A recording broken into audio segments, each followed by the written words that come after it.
COVID-19 is pretty bad. Are you going to take that vaccine? No, man. What are you going to take? I got this. Danny, what do you love? I love a little bit of everything. Start with one thing. Corvettes. I love action figures, collectibles, memorabilia, wrestling, movie memorabilia, little everything. Conan, pop culture stuff. What's that line Conan drops? Crush your enemies, see them driven before you, and hear the lamentation of their women. Some of the things that you were asked, some of the topics was like collectors, action figures, things like that. Masters of the Universe. He-Man. Yes. We can hum it all day. I'm going to be honest with you. I was like bigger fan of Skeletor. He-Man had that haircut, and I really wasn't a huge fan of it. Even at an early age, I knew I was like, that's not a cool haircut. There's something about Skeletor, and he just had that. Yeah. Maybe I'm. But Skeletor was kind of douchey too. He always made fun of everybody. He always called Trapjaw and all his little cronies. He made fun of them all the time. If you go back, if you look at clips, there's even YouTube clips out there where he's just trashing all of his own people. He's cutting promos. Yeah, he's cutting promos on each and every one. And you know what? He's the closest thing to like almost a wrestler. They were so big. They were so buff. They're everything that the little kid wanted to be. And then they had all the toys, and then they had the swords, and then they had ultimate power, which was pretty crazy. And that's what a kid wanted. He was a character. He was a wrestler. Think about that. Yep. That was his gimmick.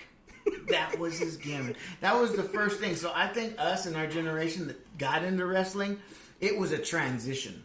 You know what? There's these guys. There's good guys. There's bad guys. They cut promos on each other all day, and then now you got wrestling.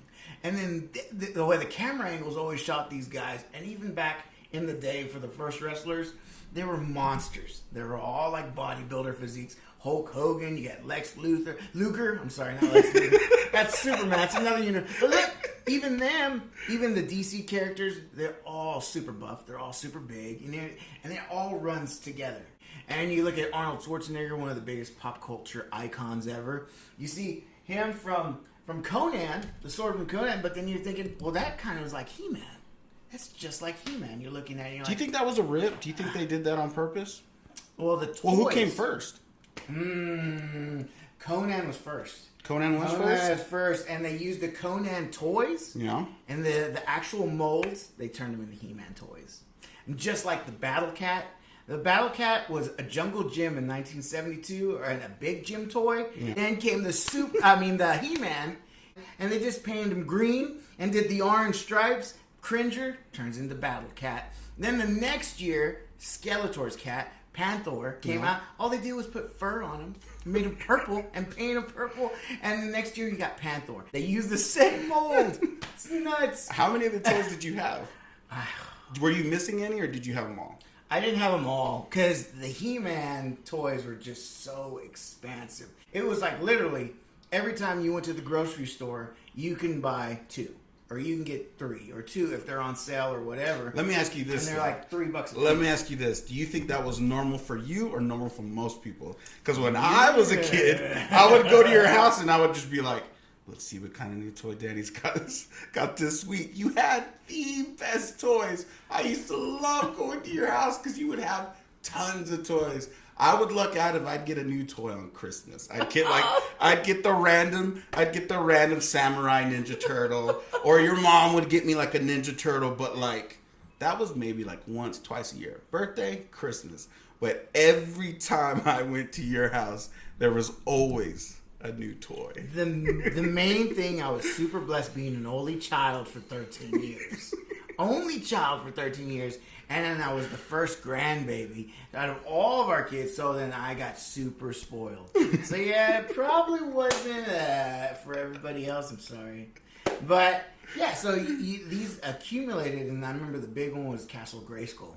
One of the neat things about Castle Grayskull that when I was looking into it and stuff was that there are no 2 Castle Grayskulls that are alike. They are all different because the creators that made them, They painted them themselves. Wow. They went through and they painted the first production line. They painted through, and then they told all the workers how to start painting them. And of course, they all hand painted them. So there were none of them that were the same. So if you have a Castle Grayskull, you're going to have some with more brown. You're going to have some with more darker eyes. You're going to have, and look at that. If you have a buddy, you went to their house and you had a Castle Grayskull, and you went to a buddy that had a Castle Grayskull, like that's not. It's different. It's the paint job is different. They're all green, and then you have the browns and the black on the face and everything.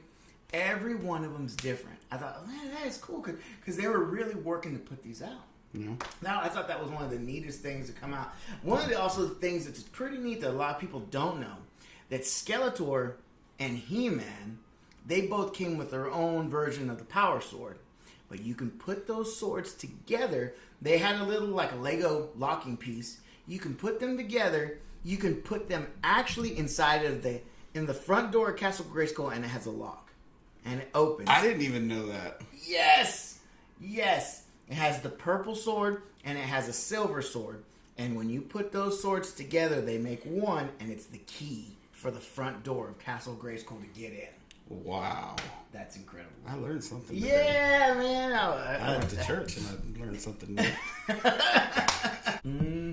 This is one of the many things Danny has in his house with Corvette. How many things in your house do you think you have that have Corvette on them? Just even the logo. How many things do you think you have?